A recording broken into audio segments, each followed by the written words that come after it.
आज आपका बहुत-बहुत स्वागत है द ह्यूमन पिंक पर और मैं हूँ साक्षी अरोड़ा जो आपका आज इंटरव्यू करेगी और आपके बारे में बहुत कुछ जानना चाहते हैं हम लोग। तो शुरुआत करते हैं कि आप एक पंजाबी हैं, राइट? एंड मैं भी पंजाबी हूँ, तो मुझे जी। पता है कि पंजाबी वेडिंग तो बहुत सारे लोगों के साथ ही होती है, नहीं तो वो पंजाबी वेडिंग कहीं से लगती नहीं। लेकिन ये साल कुछ काफ़ी अजीब रहा बहुत लोगों के लिए और आपने लॉकडाउन में शादी की, तो लॉकडाउन शादी में तो काफ़ी रिस्ट्रिक्शंस थे। तो आपने वो मिस नहीं की फीलिंग वो पंजाबी वेडिंग जहाँ पे बहुत सारे हजार-हजार लोग आते हैं? जी, जी मैंने आप इतने ज़्यादा रिस्ट्रिक्शन थी एक टाइम पे तो मेरे को लगा था कि मैं भी शादी में पहुँच पाऊँगा कि नहीं पहुँच पाऊँगा। क्योंकि हम लोगों को सिर्फ 25 लोगों का परमिशन था और डीसी ऑफिस में वो 25 नाम आपको एडवांस में 1 हफ्ता पहले लिख के देने पड़ते हैं उस टाइम पे with age, with phone number और उन 25 लोगों में पंडित जी भी इन्वॉल्व थे जिन्होंने फेरे करवाने थे और ये 25 लोगों की लिस्ट थी तो मैंने बहुत कुछ मिस किया। लेकिन टाइम ऐसा था कि कुछ कर नहीं सकते थे। हजार-हजार लोगों की 2-2 हज़ार लोगों की एक वेडिंग भी कभी-कभी क्या होता है, हम लोगों में जैसे अगर मैं पंजाब में शादी करता तो उधर एक अलग रिसेप्शन करना पड़ता, मुंबई में एक अलग करना पड़ता वापस आके। तो हजार-हजार लोगों वाली 2 वेडिंग हो जाती है यहाँ पे, अगर लॉकडाउन में शादी नहीं करते। बट समटाइम्स क्या होता है आपने जैसे चीजें प्लान की होती हैं वैसे चलती नहीं है।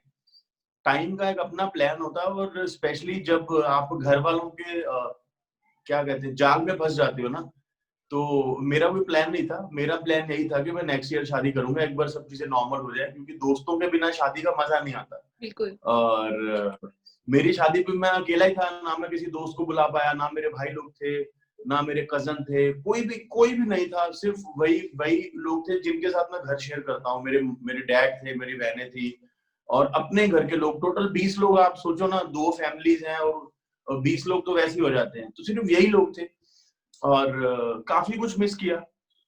उस हिसाब से उतना ग्रैंड नहीं कर पाए जितना आपने सोचा होता है। लेकिन वही है कि टाइम का एक अपना प्लान होता है। 2020 में कुछ भी प्लानिंग के हिसाब से हुआ नहीं।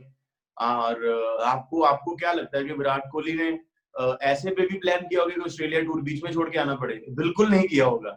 सो तो 2020 किसी का भी अकॉर्डिंग टू प्लान चला नहीं। वो तो सबको लगा था कि इस साल तो क्रिकेट हो ही नहीं पाएगा, तो आदमी ने अपना फैमिली प्लानिंग कर लिया। बाद में सडनली हुआ कि चलो जी ऑस्ट्रेलिया भी जाना है और ये भी करना है, वो भी करना है। तो वही मेरे साथ भी ऐसा ही हुआ, कुछ प्लान नहीं था। बट घर वालों को था। मैंने बोला था घर वालों को, मैंने कहा नेक्स्ट ईयर कर लेते, सब नॉर्मल हो जाए। अरे बेटा एक काम कर, तू ना रोका कर ले, उसके बाद शादी चाहे लेट कर लियो। तो मैंने बोला चलो ठीक है, रोका कर लेते। फिर बाद में वो एंगेजमेंट करके रख लो बेटा। लड़की वालों को ना थोड़ा होता है हमारे कि अरे एंगेजमेंट तो हो जाए कम से कम, क्योंकि सारी सोसाइटी में पता चल जाता है ये वो। मैंने कहा चलो एंगेजमेंट कर लेते हैं। बस ऐसे धीरे धीरे धीरे वो अपने जाल में फंसाते गए, बातों में बहला फुसला के उन्होंने बोल दिया कि अगले साल का मुहूर्त है, अगर अगस्त में शादी नहीं करेगा। तो मैंने बोला अगले साल ही करनी। नहीं नहीं बेटा, इतना टाइम नहीं डालते, पता नहीं कब वैक्सीन आएगी, तू रहने दे, तू अभी कर ले। तो बस ऐसे ऐसे करके घर वालों ने शादी करा दी। मुझे तो अभी भी यकीन नहीं होता कभी कभी कि मेरी शादी हो गई। जी, जी, बिल्कुल।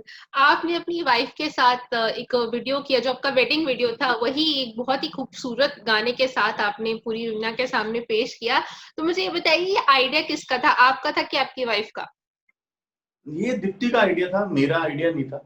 और मुझे इसके बारे में भी कोई आइडिया नहीं था कि कुछ ऐसी प्लानिंग चल रही है। क्योंकि जब इन लोगों ने जो मेरे, अगर आपने वो वीडियो देखा होगा तो मेरे उसमें कुछ जो शॉट्स हैं, मुझे मुझे जो वीडियोग्राफर था शादी का, उसका मुझे फोन आया कि भैया आप प्लीज लोकेशन पर आधा घंटा पहले आ जाओ, हमें आपके कुछ शॉट्स लेने हैं, वो वीडियोग्राफी में फिर शादी के बाद काम आते हैं। तो मैंने बोला दीप्ति को, मैंने बोला यार जरूरत है क्या, मैं थोड़ा बिजी हूँ। लाइक नहीं बाबू प्लीज आ जाओ आप।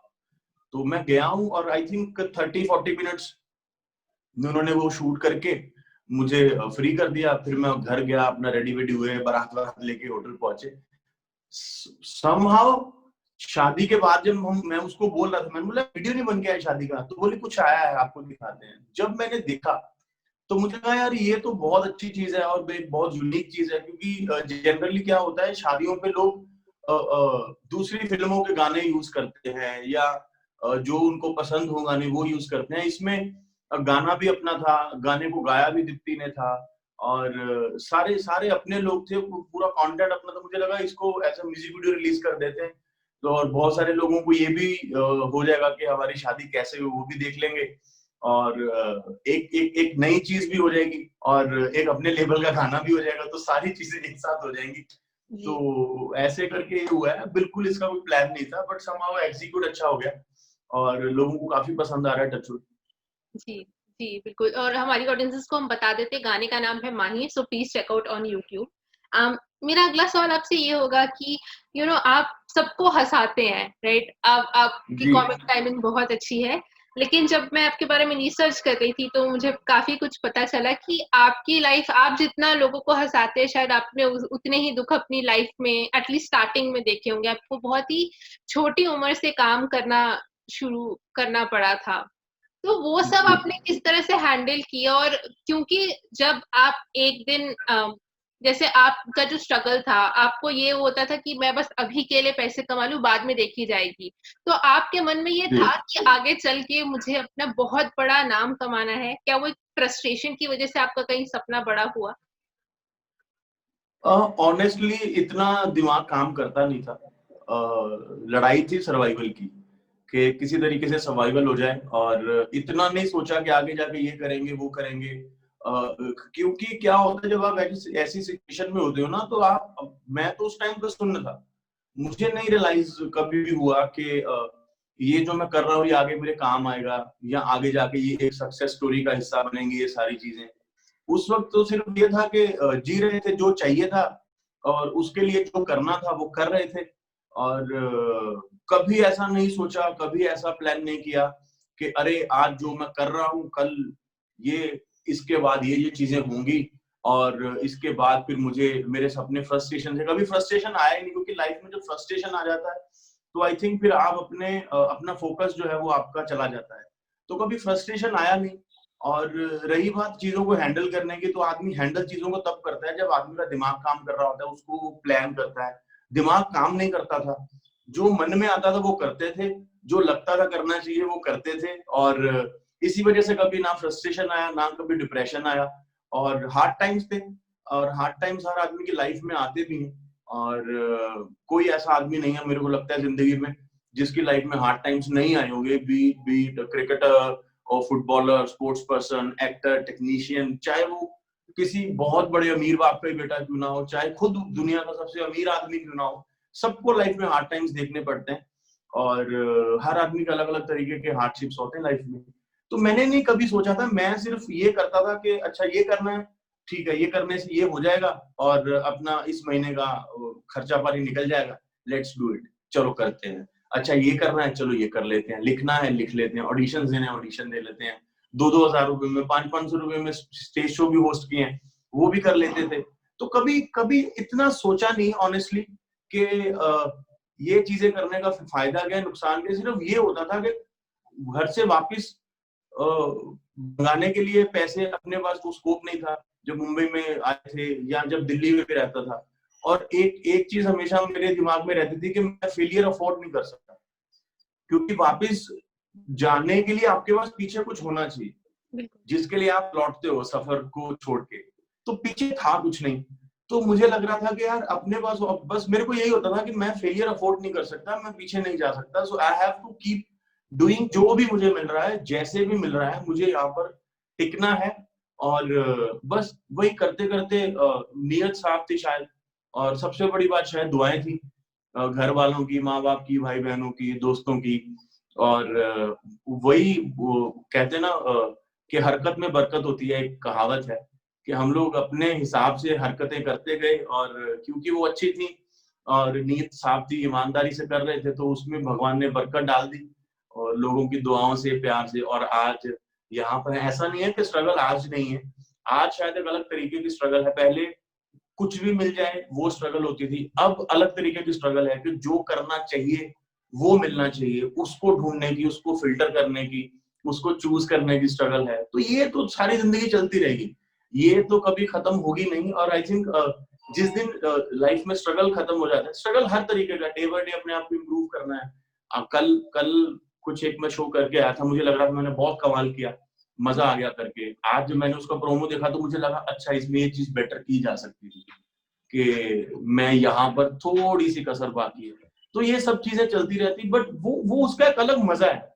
जो जो बचपन में, स्कूल में, कॉलेजेस में जो जो खाली जेबों के साथ जो मजे किए हैं ना, आई थिंक जो खाली जेब होती है ना, वो आपको जिंदगी में, वो आपका अगर आप जिंदगी में कभी कामयाब हो जाओ और आपकी जेबें ऊपर वाला भर दे, तो जब आप उस वक्त को पीछे देखते हो ना, तो आपके चेहरे पे स्माइल आती है, आप खुश होते हो। क्योंकि आज दिन में लाख रुपया, 2 लाख, 5 लाख, 10 लाख रुपया कमा के भी स्ट्रेस है आपके पास, हालांकि हम चाहते थे हम ये सब करें।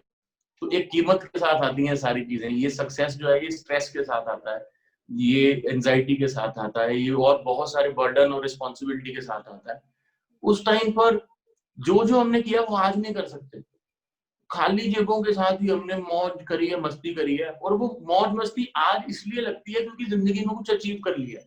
अगर आज भी जेब खाली होती तो शायद हम पीछे देख ही नहीं पाते, क्योंकि देखने लायक था ही नहीं कुछ।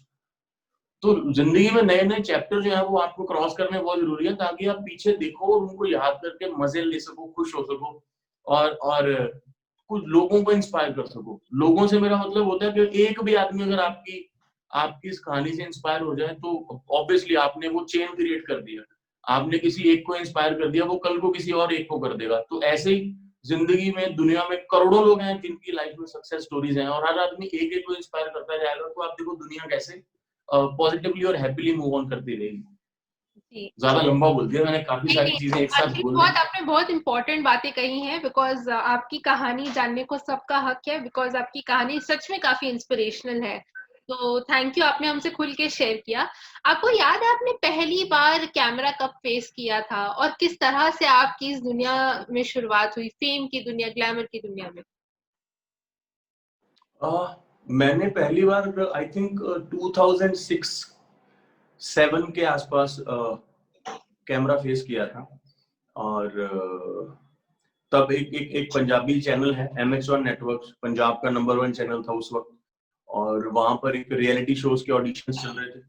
वो ऑडिशन देने गए थे कॉमेडी शो के, और मैं किसी के साथ गया था, जस्ट टू अकम्पनी समबडी, क्योंकि वो अकेला नहीं जाना चाहता था। तो उन्होंने अपना ऑडिशन दे दिया, और फॉर्चुनेटली वहां बहुत ज्यादा भीड़ थी नहीं उस वक्त। तो इस सेट के सब खाली पड़ा है, तो तू भी ऑडिशन दे दे। तो मैंने बोला बट मेरा ही काम है नहीं, मुझे नहीं पता कैसे करते हैं, तो मैं क्या दे दूं। फिर हम लोगों ने वहां बैठ के कुछ पेपर के ऊपर जोक वोक लिखे, 5-7 मिनट की कुछ चीज रेडी की, और जाकर वहां पर ऑडिशन कर दिया, और वहां से फिर सिलेक्शन हो गया। तो वहां से एक एक शुरुआत हुई। जी, लेकिन आपको इंटरप्ट करना वो चाहती हूँ। जैसे आपने कहा कि आपने कहा था कि मेरे को कुछ पता नहीं मैं क्या करूं, तो उससे पहले कभी आपको नहीं लगा था कि आप में एक सेंस ऑफ ह्यूमर है जो लोगों को हंसा सकता है? वो पहली बार तो था देखिए, जब आप... उससे पहले हिंदुस्तान के अंदर स्टैंड अप कॉमेडी का कॉन्सेप्ट शायद नहीं था। क्योंकि लाफ्टर चैलेंज जब आया था, तभी लोगों को रियलाइज हुआ कि अरे ये भी एक तरीके की हिंदुस्तान में चीज है। नहीं तो हिंदुस्तान के अंदर जितने भी लोग हंसाने वाले थे वो फिल्मों में हंसाते थे, चाहे वो जॉनी भाई हो, महमूद सर हो, और जो पंजाब के भी आर्टिस्ट थे उनकी फिल्म्स आती थी, वो फिल्मों में करते थे, वो टीवी के ऊपर स्किट्स करते थे, वो अपनी VCDs करते थे। लेकिन खड़े होके स्टैंड अप कॉमेडी करने वाला, वो डिलीवर करने वाला शायद उससे पहले था नहीं। आप चीजों से इंस्पायर, और आप अपनी लाइफ में एक प्लान तब बनाते हो, मुझे ये बनना है, जब आपने वो चीजें देखी होती। हमने स्टैंड अप कॉमेडी कहीं देखी नहीं थी। हम कॉलेज में यूथ फेस्टिवल्स करते थे, हमको था यूथ फेस्टिवल्स करेंगे, आगे जाके शायद एक्टर वेक्टर बनेंगे। वो एक्टर कॉमेडी भी कर सकता है, वो सीरियस रोल भी कर सकता है, वो सब कर सकता है।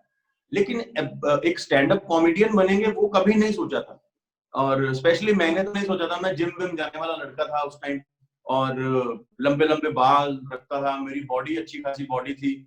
और मैंने 1-2 प्ले तो बेयर बॉडी भी किए हैं, इतनी अच्छी बॉडी होती थी उस वक्त पे, कॉलेज टाइम पे।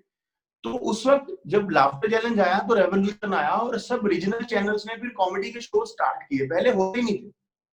पहले नॉर्थ इंडिया में दूरदर्शन होता था, और दूरदर्शन पे अगर आपको ऑडिशन देने पड़ते थे, वो ऑडिशंस मैंने भी बहुत दिए हैं।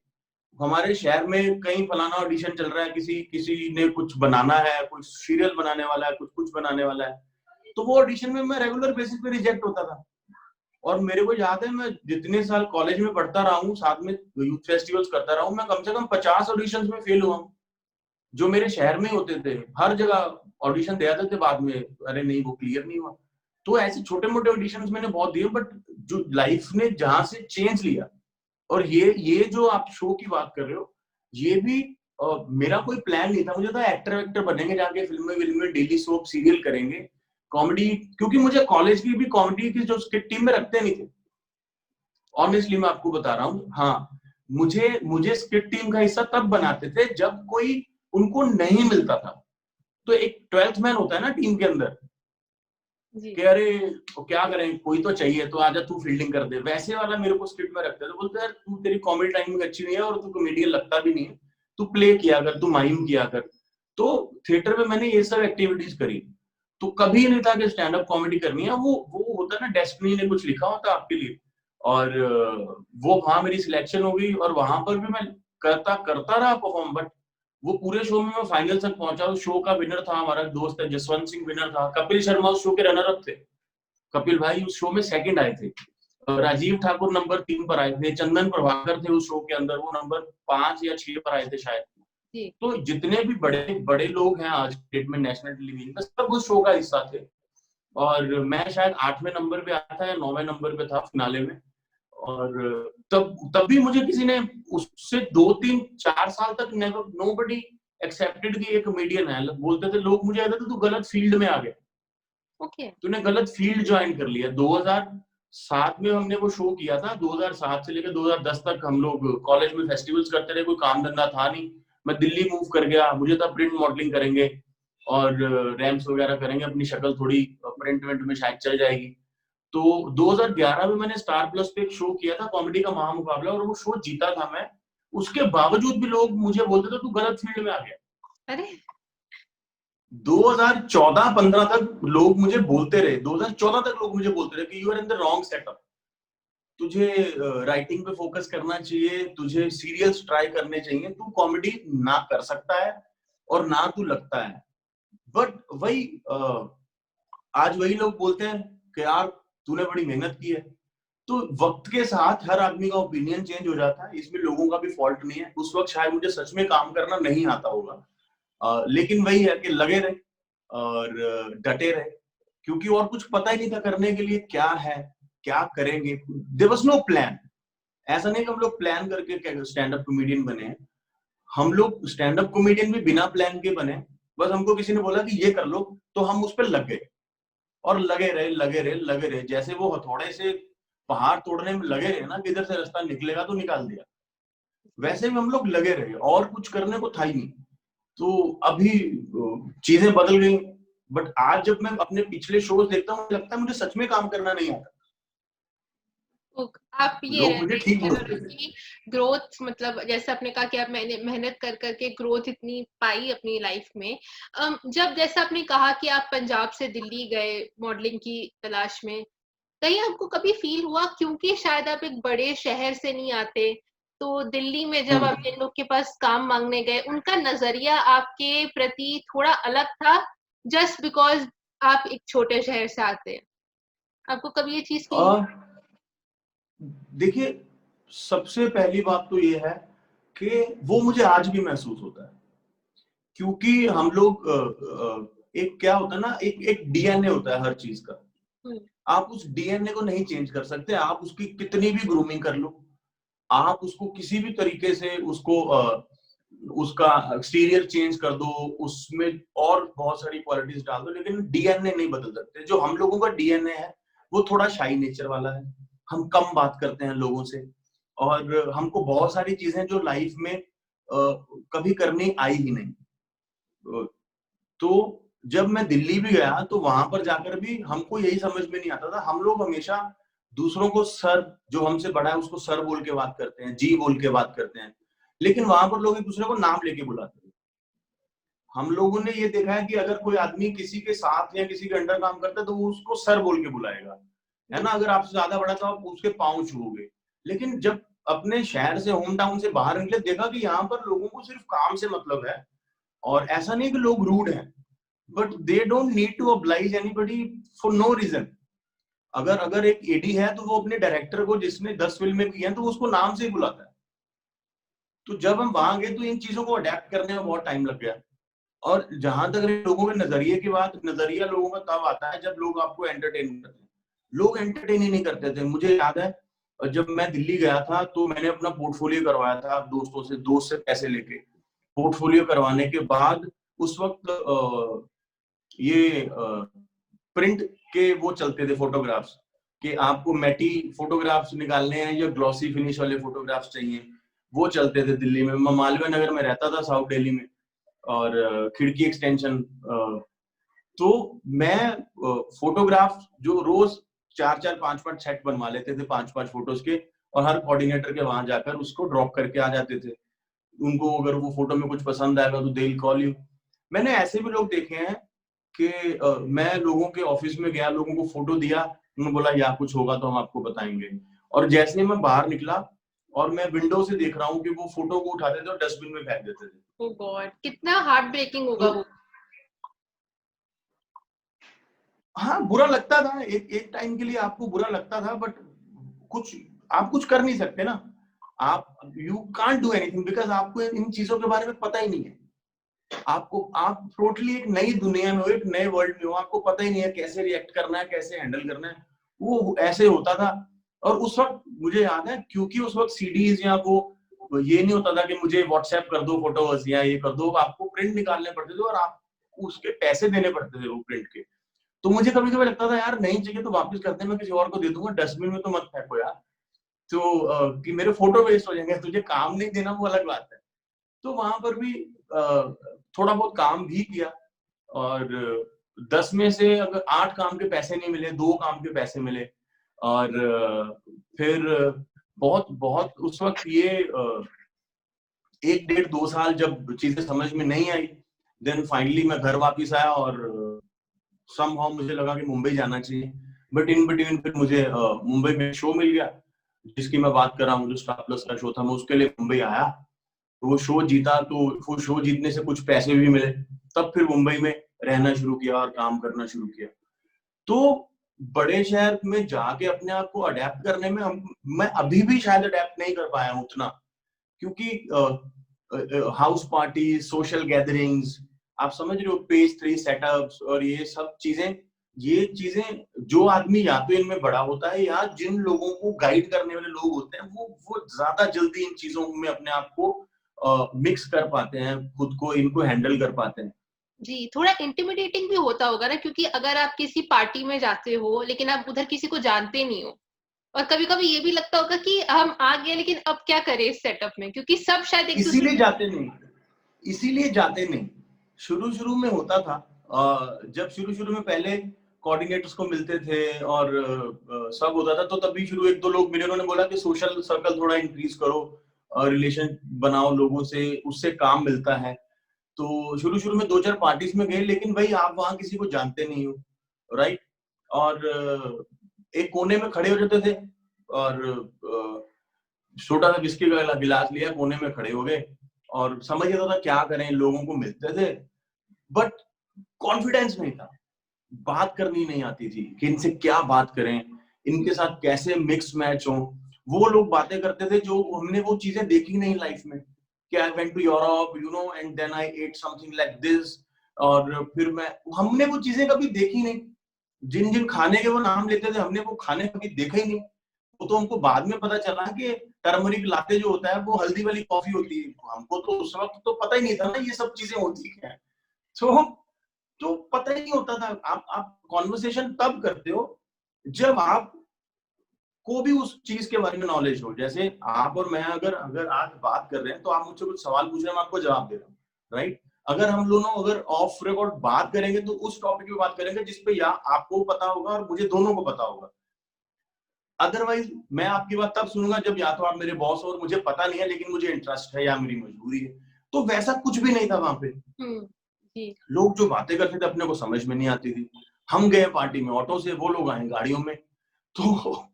तो ये एक 6-7 महीने से चीजें चली हैं। उसके बाद आज तक आई थिंक मुझे नहीं याद है कि अगर मुझे मुंबई में 10 साल होने वाले हैं, करीब 9 साल हो चुके हैं, मैं शायद 5 या मैक्सिमम 6 बार डिस्क में गया हूँ या क्लब में गया हूँ।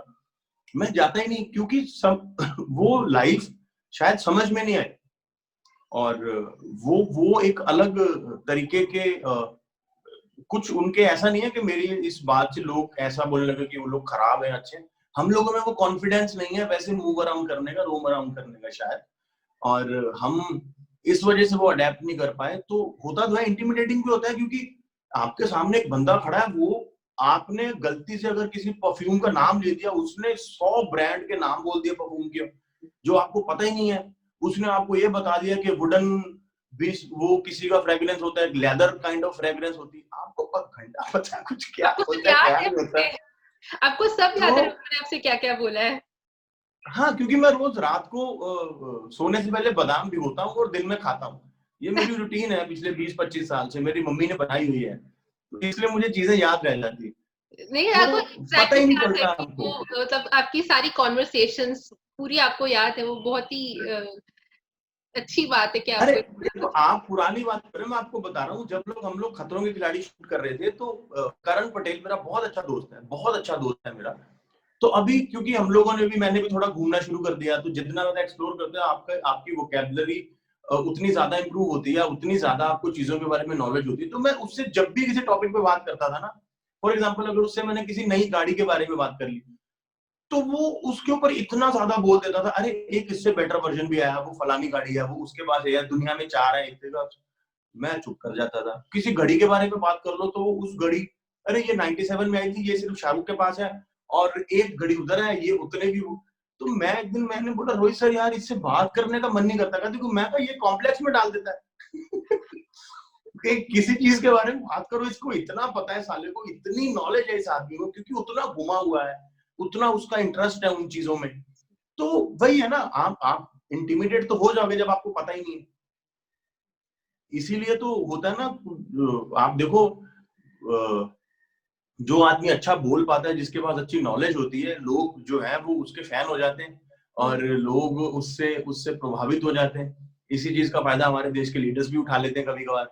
बिल्कुल और बिल्कुल। आपने बहुत सारी पंजाबी मूवीज में भी काम किया है, एंड आजकल पंजाबी आर्टिस्ट के लिए एक अलग रिस्पेक्ट है, स्पेशली जब से फार्मर्स प्रोटेस्ट शुरू हुआ है। I think Punjabi actors, Punjabi celebrities सबसे पहले फ्रंट लाइन पे आके बोल रहे हैं, उनको सपोर्ट कर रहे हैं, जो शायद कई बॉलीवुड या टीवी स्टार्स डर के मारे या किसी भी वजह से उस पर कोई भी अपना ओपिनियन नहीं दे पाए हैं। और अभी आजकल सबसे ज्यादा दिलजीत जी की तारीफ हो रही है। आप इस पूरे मुद्दे पर क्या कहना चाहते हैं, और क्या आप दिलजीत जी को पर्सनली जानते हैं, और क्या आप पूरे इस मुद्दे पे क्या कहना चाहेंगे? देखिए, फार्मर प्रोटेस्ट जो है, इसका एक एक बड़ा बेसिक सी चीज है कि जो आदमी आपके लिए अनाज उगाते हैं, अगर वो खेतों की जगह सड़कों पर बैठेंगे, तो अनाज कौन उगाएगा? सही बात। तो उस मेरे को लगता है कि अगर इतनी सी बेसिक चीज अगर हमारी हमारी सरकारों को समझ में आ जाए, तो इसका सोल्यूशन ओवरनाइट हो सकता है। क्योंकि अगर वो लोग सड़कों पर आ जाएंगे, वो ट्रेड यूनियंस नहीं है, वो बिजनेसमैन नहीं है, वो कॉर्पोरेट हाउसेस नहीं है, वो कोई रिलीजियस गैदरिंग नहीं है, वो लोग हैं जो दिन रात, जो ऑड वेदर में भी सुबह 3-3 बजे उठ के खेतों में पानी लगाते हैं और सब चीजें करते हैं। तो एक एक इमोशन जुड़ा हुआ है हम लोगों का अपनी लैंड के साथ। वो जो इमोशन है वो बड़ा स्ट्रॉन्ग इमोशन है, क्योंकि मिट्टी माँ होती है। ये नॉर्थ में एक एक आदमी के मुंह से आप ये बात सुनोगे।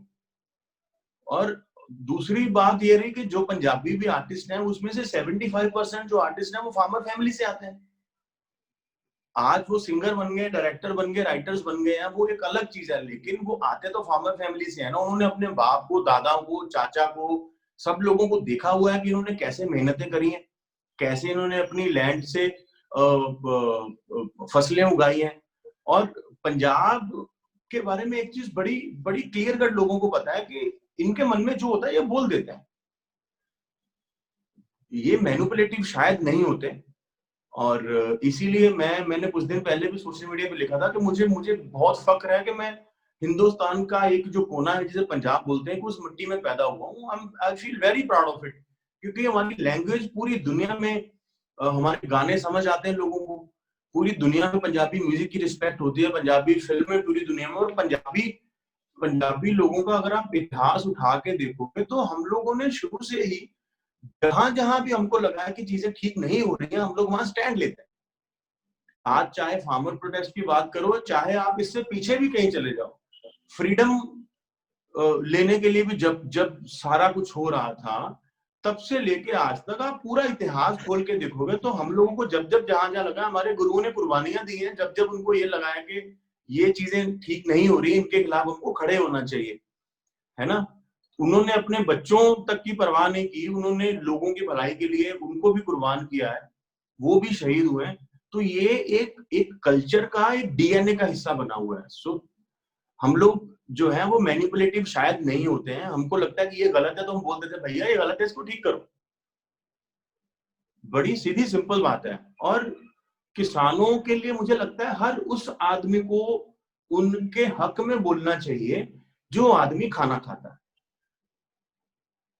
एक बहुत बहुत सीधी और सिंपल बात है। अभी उन्होंने जब भारत बंद का एक उन्होंने अपील दिया था कि भारत बंद होना चाहिए, हमारे साथ खड़े हो, तो बहुत लोगों ने कुछ लोगों की पॉलिटिकल एस्पिरेशंस होती हैं, कुछ लोग हो सकता है उनकी इस बात से तवज्जो नहीं रखते हो कि नहीं होना चाहिए भारत बंद, बहुत लोगों ने बोला भी। तो मैंने भी उस वक्त यही बोला था कि अगर आप जनता कर्फ्यू को सपोर्ट करते हो, अगर आप कोरोना के लिए 3-3 महीने के लॉकडाउन को सपोर्ट करते हो, तो आपको ये एक दिन के भारत बंद के अगेंस्ट नहीं बोलना चाहिए। आप इसके हक में हो नहीं हो, वो आपकी अपनी पर्सनल चॉइस है। आप देखो ना कि जब कभी किसी भी पॉलिटिकल पार्टी का मन करता है वो भारत बंद करवा देती है। तो ये तो जब वो लोग अपनी मर्जी से बिना किसी बात के, ये तो हमारी रोटी से बड़ा मसला है क्या पूरी दुनिया में गई? सही कह रहे हैं। क्या स्विगी से खाना, क्या आपको लगता है कि स्विगी से खाना मिलता है कि मैकडोनल्ड्स मिल जाता है कि जोमेटो से मिल जाता है? उनके पास कैसे पहुंचता है? कहाँ बनता है ये खाना? कहाँ बनता है ये खाना? ये जो हम लोग स्प्रिंग रोल्स और ये पिज्जा बर्गर्स ये खाते हैं, ये हमको कहाँ से मिलता है? ये फैक्ट्रीज में नहीं मिलता, ये निकलता तो वहीं से है ना। रूट की बात कर रहे हैं वो लोग, वो रूट की बात कर रहे हैं कि यार हमें कुछ चीजों से परेशानी है, और अगर किसी को किसी चीज से परेशानी है तो उनकी बात सुननी चाहिए और उनकी बातें समझनी चाहिए। ये कोई एनआरसी को लेके या कोई पॉलिटिकल मुद्दे को लेके सरकारों के खिलाफ धरना नहीं है। तो बस मैं यही कह रहा था कि बहुत बहुत सेंसिटिव इशू है, बहुत सेंसिटिव इशू है, और इसको जितनी जल्दी हमारी सरकारें, हमारा सिस्टम समझ लेगा, जितनी जल्दी इन लोगों के साथ बैठकर एक सॉल्यूशन निकाला जाएगा, उतना हमारे देश के लिए, हमारी इकोनॉमी के लिए, हमारी आने वाली पीढ़ी के लिए, सबके लिए अच्छा होगा। क्योंकि देखो अगर आर्मी बॉर्डर पे नहीं रहेगी तो हमारे बॉर्डर सिक्योर नहीं है। इसी तरीके से अगर किसान जो है, जो फार्मर्स हैं, वो अगर अपनी फील्ड में नहीं रहेंगे तो हमारे पेट सिक्योर नहीं है, भूखे मर जाएंगे। बिल्कुल, बहुत बड़ी बात तो जी, थैंक यू, हमसे बात करने के लिए बहुत बहुत शुक्रिया, and all the best for your future projects. और ऐसे ही हमें हंसाते रहिए, एंटरटेन करते रहिए। तो हम एक सेगमेंट करेंगे जिसमें मैं आपको कुछ ऑप्शंस दूंगी, कुछ डिस्क्रिप्शन दूंगी, और आपको बताना है कि टीवी इंडस्ट्री में से या बॉलीवुड इंडस्ट्री में से वो लाइन किस पर सबसे ज्यादा सूट करती है। ठीक है, चलिए। आपको इस इंटरव्यू का प्रोमो बनाना है मतलब। कह सकते हैं, क्या करें। चलिए शुरू करते हैं। Heart of gold. Heart of gold, यार आई थिंक मैं खुद। जी ठीक है, चलिए। टैलेंट का भरमार। टैलेंट का भरमार तो बहुत सारे लोग हैं, बहुत सारे लोग हैं ना, जो आपकी फेवरेट हो, इनको आप जानते हो अच्छे से कि इनमें काफी पोटेंशियल है। टैलेंट का भरमार बहुत सारे लोग हैं, किसका नाम लिया जा सकता है? आई थिंक यार मैं जिसका भी नाम लूंगा सारे लोग एस्टेब्लिश हैं। ये बड़ा आपने ना वो कॉम्प्लिकेटेड कर दिया मेरे लिए। टैलेंट का भरमार कौन है? टैलेंट का भरमार, अच्छा चलिए, एक ऐसा टैलेंट का भरमार जिसको अभी दुनिया के सामने और तरक्की मिलनी चाहिए, अपने फुल पोटेंशियल पे नहीं पहुंचे, लेकिन आपको पता है उनमें बहुत बहुत तरक्की हाँ, करने के आसार है। बढ़िया। हाँ, अब पूछिए, अब पूछिए। हाँ, अब बताइए कि कौन है ऐसा टैलेंट का भरमार जिसको दुनिया के सामने अभी और भी निखरना है। जी, I agree with you. I agree with you. सबसे नॉटी कौन है? जी, हु इज द नॉटीएस्ट? सबसे नॉटी कौन है? अमृता खानविलकर। जी, कभी कुछ ऐसे शरारत की उन्होंने आपके साथ, कोई प्रैंक प्रैंक किया उन्होंने? वो हमेशा हमेशा हमेशा करती है, हमेशा करती है। तो एक आधा कुछ हो तो आदमी को याद रहता है, वो हमेशा ही करती है। एवरी टाइम जब भी आप मिलते हो, चाहे हम लोगों ने खतरों के सेट पे 40-45 दिन काम किया, चाहे कॉमेडियंट्स बचाओ ताजा के सेट पे काम करते थे, या वैसे भी अगर हम लोग कभी मिले, वो हमेशा करती है, वो हमेशा शरारत करती है। और उसका जो पति है हिमांशु, वो हम लोग तो उसको मजाक मजाक में ये बोलते हैं कि हिमांशु तेरी पत्नी है और तू पति है। चलिए, लेट लतीफ। लेट लतीफ मैं खुद हूँ। चलिए ठीक है। सबसे ज्यादा एक्सप्रेस करने वाला है अपने इमोशंस, जो बिल्कुल नहीं हिचकिचाता अपने इमोशंस एक्सप्रेस करने में। करण पटेल, आई थिंक करण पटेल। और एक ऐसा बंदा या बंदी जो काफी हिचकिचाते हैं अपने इमोशंस एक्सप्रेस करने के लिए। मेरी बीवी इंडस्ट्री से नहीं है, लेकिन लेकिन मेरी होम मिनिस्टर है। अपने एक्सप्रेशन एक्सप्रेस करने में हिचकिचा, आई थिंक अदा खान। अदा को जितना मैं जानता हूँ, वो बिल्कुल भी एक्सप्रेसिव नहीं है। और शायद वो हमारे साथ जितना मैंने देखा है, बट वो अंदर रखती है अपने रिएक्शंस और सब चीजें। एक बंदा या बंदी जिसको खतरों के खिलाड़ी में बिल्कुल नहीं जाना चाहिए। बिल्कुल नहीं जाना चाहिए है? सबको जाना चाहिए, बड़े अच्छे पैसे मिलते हैं और घूमने को मिलता है, तो आई थिंक मैं किसी को नहीं बोलूंगा मत जाओ। मैं तो अपने लेवल पे जब शो खत्म भी हुआ था, तो मैं बोलता था अगर जिंदगी में कुछ एडवेंचर करना चाहते हो, वो करना चाहते हो जो एज एन एक्टर तुमने अब तक नहीं किया और शायद कभी कर भी नहीं पाओगे, तो खतरों के खिलाड़ी। अच्छा, और ऐसा कौन है आई विल नॉट। जो अभी तक नहीं गया और जिसको जाना बिल्कुल चाहिए, उसको बिल्कुल जाना चाहिए, जो आप चाहते हो एज अ कंटेस्टेंट देखना? 10 सीजन में आई थिंक इंडस्ट्री के सब लोग चले गए हैं, बट जिसको जाना चाहिए बहुत सारे लोग हैं। वह आई थिंक कपिल भाई को जाना चाहिए। जी जी। अच्छा, कोई ऐसा बंदा या बंदी जो आपको लगता है अगर बिग बॉस में जाएगा तो उसके जीतने के पूरे आसार हैं, जो अभी तक नहीं गया मैं है? मैं आई होप मेकर्स आपको सुन रहे हो। जी, मेकर तो मुझे सुन रहे हैं, खैर वो तो एक अलग चीज है। But I think big Boss में शिविन को मुझे लग रहा है कि जाना चाहिए था। तेजस्वी तेजस्वी को जाना चाहिए था बिग बॉस में। आई थिंक वो अगर जाती तो वो बहुत ज्यादा एंटरटेनिंग है, बहुत ज्यादा एंटरटेनिंग है। और उसके अलावा उसके अंदर एक और स्पिरिट है, वो गिव अप नहीं करती, वो समहाउ चीजें कंप्लीट कर देती है। तो आई थिंक तेजस्वी जब भी जाएगी बिग बॉस में, तो she will be the stand out housemate of Big Boss. Tejasswi के लिए क्लियर कट पिक है। जी, अच्छा, लास्ट क्वेश्चन ये होगा कि ऐसा कौन सा बंदा या बंदी जो क्योंकि बहुत ही सीधा साधा है, वो बिग बॉस में बिल्कुल भी नहीं सरवाइव कर सकेगा या कर सकेगी? सीधा तो इस दुनिया में ना है कोई, ठीक है? हाँ, सीधा तो इस दुनिया में कोई नहीं है। बट अगर मैं अपने लेटेस्ट बैच जिनके साथ मैंने काम किया, उसमें अगर मैं तेजस्वी को बोलता हूँ कि डेफिनेटली जाना चाहिए, मुझे लगता है। और शिविन को नहीं जाना चाहिए। तो क्योंकि वो बड़ा बड़ा सॉर्टेड सा आदमी है, वो सिंपल सा आदमी है। अगर कोई चीज उसे नहीं तो बोलता है यार नहीं हो पाएगी, ये नहीं करेंगे यार, ये नहीं हो पाएगा। तो आई थिंक वो उस घर के अंदर, बाकी यू नेवर नो, जब आप किसी सिचुएशन में जाते हो तो समहाउ लोग ऐसे निकल के सामने आते हैं कि आपने कभी एक्सपेक्ट भी नहीं किया होता। जी जी। चलिए, थैंक यू, बहुत ही मजा आया आपके साथ ये सेगमेंट करके। आपने हमें काफी सारा अच्छा कंटेंट दे दिया, तो थैंक यू उसके लिए। Thank you so much. Thank you. Bye, thank you. Goodbye, see you.